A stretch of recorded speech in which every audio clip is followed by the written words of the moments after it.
Basically जे election कमिशननी उत्तरं द्यायला पाहिजे होती राहुलजींच्या लेखानंतर, ती हल्ली अदानींवर अटॅक केला की बीजेपी उत्तर देते, इलेक्शन कमिशनवर अटॅक केला की बीजेपी उत्तर देते. जणू काही देवेंद्र फडणवीस हे इलेक्शन कमिशनचे स्पोक्सपर्सन, प्रवक्ते असल्यासारखं वागतायत. आणि खरं तर त्यांनी जो लेख लिहिला त्या माध्यमातून तेच उघड पडले. खूप मुद्दे असे आहेत त्यांचे. काल 11 वर्ष झाली मोदी सरकारला, पण अतिशय फेलियर असं सरकार आहे. शेतकऱ्यांच्या योजना असतील, पीक विम्याच्या योजना असतील, पाण्याच्या जलजीवन मिशन असेल, सगळ्या फेल. उद्या दिशा मीटिंग आहे, त्यांना आम्ही एक्सपोज करू उद्याच्या मीटिंग नंतर. पण आज जे काही सत्य परिस्थिती लोकसभा आणि विधानसभेच्या मध्ये घडली 2024 मध्ये, ती त्याबद्दल आणि देवेंद्र फडणवीसचा पूर्ण जो लेख होता त्याबद्दल आम्ही या ठिकाणी बोलत आहोत. मी काही 2-3 गोष्टी तुम्हाला त्यांच्या निदर्शनास आणते. खरं तर chief justice of India, LOP आणि PM या तिघांची कमिटी ही मोदीजींनी स्थापन नाही केली. ह्याच्यावर सुप्रीम कोर्टाने जेव्हा ताशेरे ओढले तेव्हा ती कमिटी त्यांना स्थापन करावी लागली. ही मोदीजींची आयडिया नव्हती. उलट मोदीजींनी CGIला फायर केलं आणि त्यांच्याऐवजी त्यांनी अमित शहाना बसवलं तिथे. तर तो एक देवेंद्र फडणवीसचा पॉईंट आहे जो मी रिफ्यूट त्या ठिकाणी करते. 1950 पासून काँग्रेस ही कमिटी स्थापन करत होती, पण त्यावेळेस कोणी ऑब्जेक्शन घेतलं नाही. ह्या वेळेस सुप्रीम कोर्टमध्ये तो खटला ह्याबाबत दाखल झाला. जेव्हा देवेंद्र फडणवीस म्हणत होते की पहिले 1 कोटी, मग 75 लाख, मग 63 लाख, मग 21 लाख अशी त्या ठिकाणी वाढ झाली, तेव्हा तेच एक्सपोज झाले. कारण का लोकसंख्येत तेवढी मतदारांची जी संख्या असते तेवढी वाढ झाली नाही, हे पण ते ऑन रेकॉर्ड.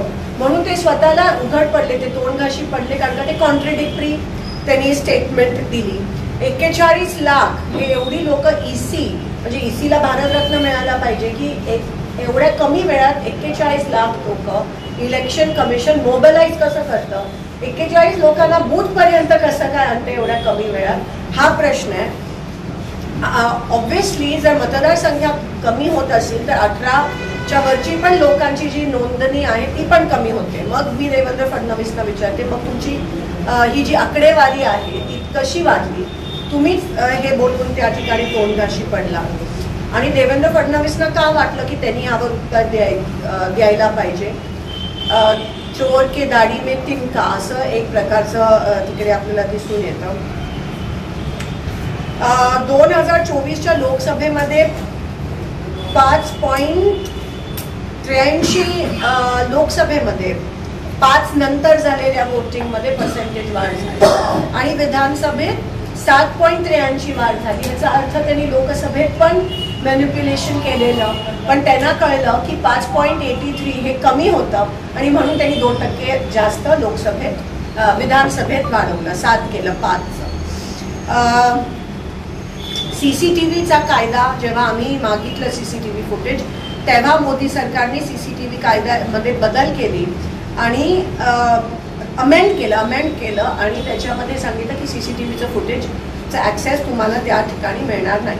मग नेमकं का लपवतात, का त्यांना द्यायचं नाही, काय लपवायचा प्रयत्न करता, का तुम्ही उघडकी सगळ्यांच्या समोर उत्तरं देत नाही आहात आणि आकडेवारी देत नाही आहात? आणि फडणवीसजी महाराष्ट्राची लुरा सांभाळा, स्पोक्सपर्सन बनायचं त्या ठिकाणी प्रयत्न करू नका. अकार्यक्षम, अयशस्वी असे तुम्ही प्रवक्ते भाजपचे आहात आणि ECचे आहात. जाती जनगणनाचा जो निर्णय दिला त्याच्याबद्दल कोणते प्रश्न विचारणार आहेत, त्याच्यामध्ये कोणते, जसं तेलंगणाने केलं त्याच्यामध्ये कोणते प्रश्न विचारणार आहेत, ते टाइम बाउंड किती असणार आहे, जे मंत्रालय जाती गणना जनगणना करते त्यांना पैशाची तरतूद पण निधीची तेवढी केली नाही आहे.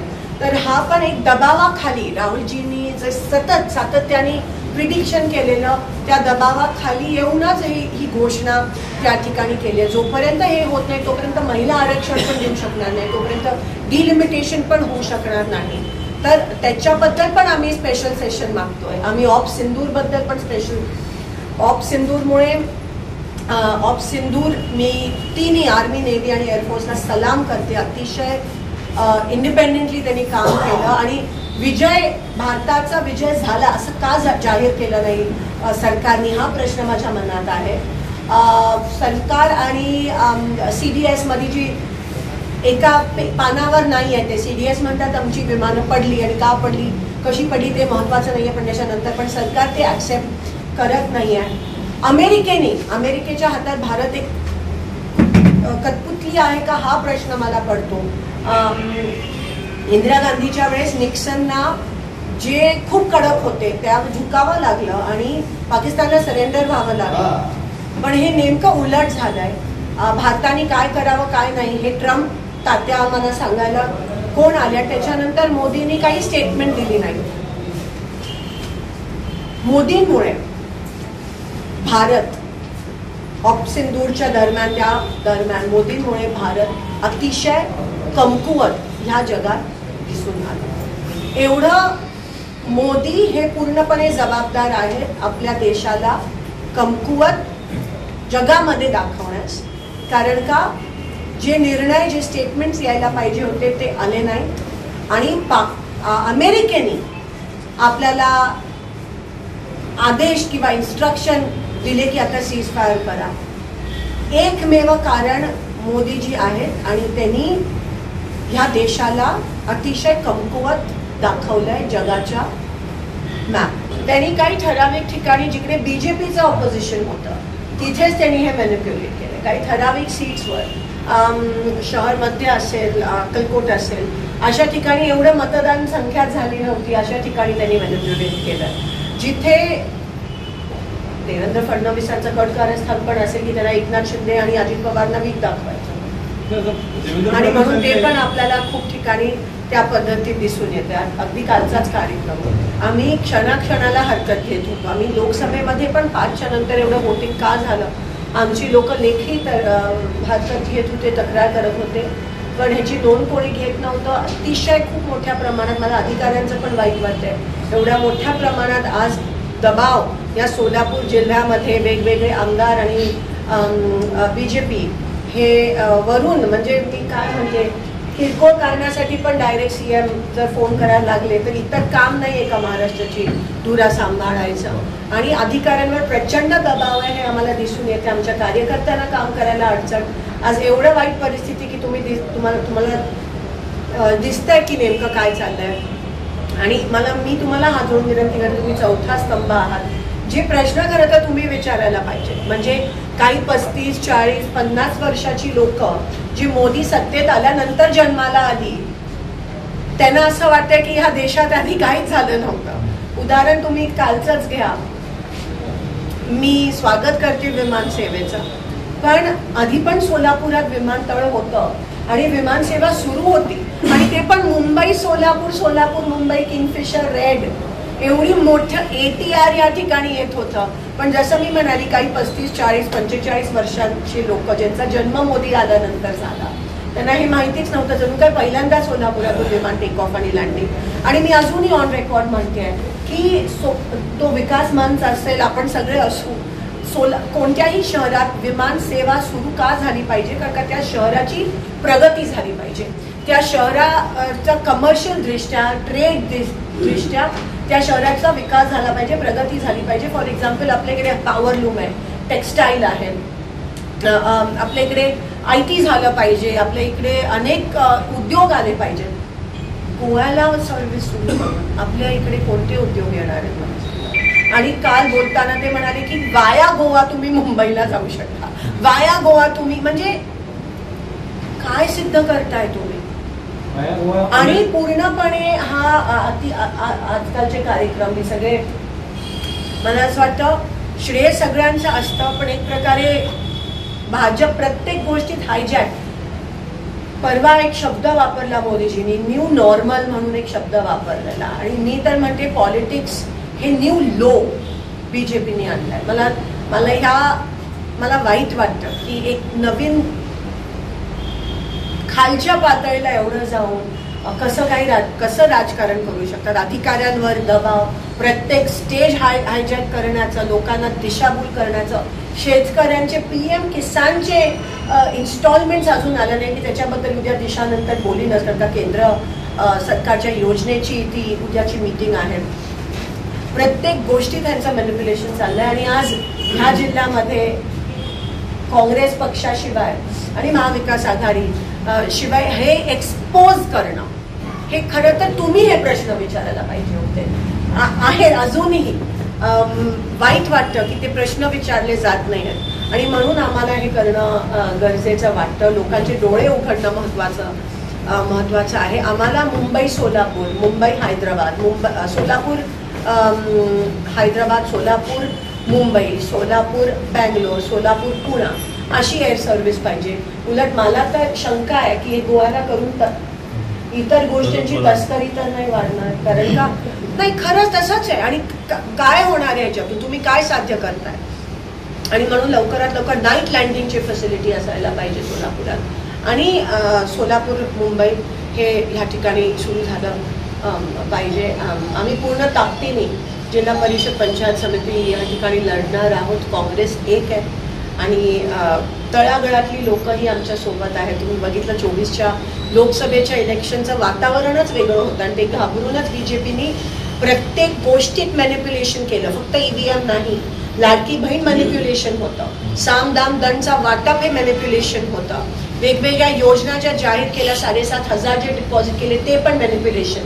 म्हणजे ते एवढे हताश झालेले की त्यांना कोणत्याही परिस्थितीत ते इलेक्शन जिंकायचं होतं. आम्ही 12 तारखेला मशाल रॅली काढतोय ह्या गोष्टीच्या विरोधात आणि वेळ पडली तर आम्ही उपोषणावर पण बसू, पण आम्हाला बॅलेट्स पाहिजे. ऑप्सिंदूर मला कोणतीही स्टेट आर्मी नेव्ही एअरफोर्सने कमाल केली. आपले अँटी डिफेन्स आपले जे आकाशची सिस्टीम्स असतील किंवा सगळं आपले पायलट्स असतील, आपले जवान असतील, अतिशय चांगलं काम केलं.